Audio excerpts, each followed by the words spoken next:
বঙ্গোপসাগরে নতুন করে নিম্নচাপ তৈরির পূর্বাভাস রয়েছে। এ নিয়ে আলিপুর আবহাওয়া দপ্তর কি জানিয়েছে এক নজরে জেনে নেওয়া যাক। প্রেসার এরিয়া যেটা ছিল, যেটা গতকাল আমরা বলেছিলাম, ওটা আপনার লেস মার্কড হয়ে গেছে, ওর গুরুত্ব কমে গেছে। তবে একটা আপনার চক্রবাত ঘূর্ণাবর্ত রয়েছে, সেই ঘূর্ণাবর্তটা রয়েছে আপনার মানে দক্ষিণ গাঙ্গেয় পশ্চিমবঙ্গের উত্তর ভাগে রয়েছে ওটা, এবং তার পার্শ্ববর্তী এরিয়াতে। এবং এই চক্রবাত ঘূর্ণাবর্তটি সমুদ্রপৃষ্ঠ থেকে 3.1 কিলোমিটার পর্যন্ত বিস্তৃত আছে।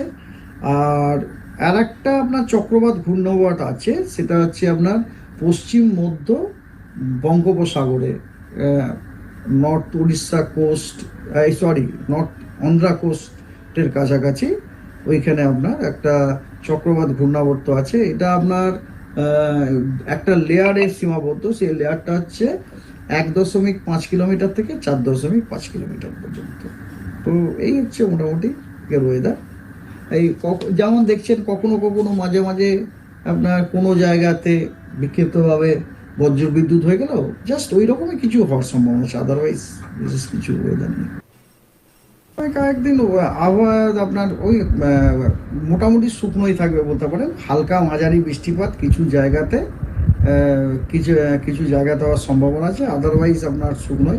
যেমন আজকে আপনার কোচবিহার, সাউথ দিনাজপুর, মালদা, 24 পরগনা, দুটি, নদী এবং মুর্শিদাবাদ, এই জেলাগুলিতে আপনার দু এক জায়গায় বিক্ষিপ্তভাবে বজ্রবিদ্যুৎ হওয়ার সম্ভাবনা আছে। আদারওয়াইজ আর কোনো জায়গাতে এরকম বজ্রবিদ্যুৎ হওয়ার কোনো সম্ভাবনা এই মুহূর্তে আমরা দেখছি না।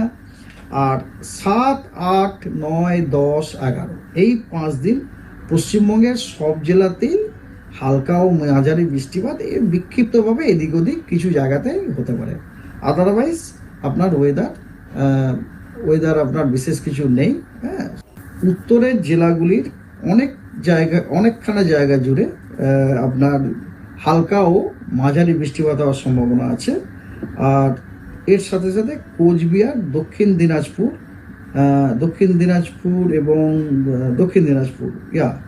এবং মালদা, এই 3টি জেলাতে আপনার বজ্রবিদ্যুৎ হওয়ার সম্ভাবনা আছে বিক্ষিপ্তভাবে দু এক জায়গাতে। আর 7, 8, 9, 10, 11 এই 5 দিনে উত্তরের সব জেলাগুলিতেই বিক্ষিপ্তভাবে দু এক জায়গায় কিছু জায়গাতে আপনার হালকা ও মাঝারি বৃষ্টিপাত হওয়ার সম্ভাবনা আছে।